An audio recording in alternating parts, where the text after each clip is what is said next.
Hi, my name is Janusiya. I am studying grade 6 at Shakthi International School. I am going to do an activity in the lesson measurement of distances and motion.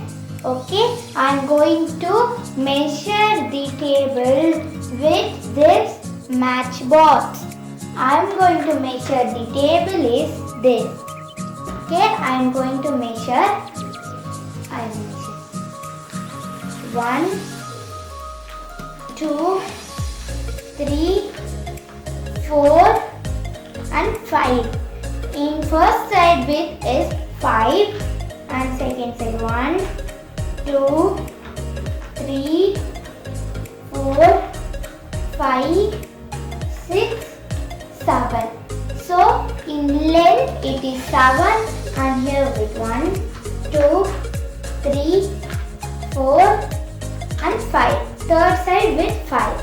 Fourth side length 1, 2, 3, 4, 5, 6, 7.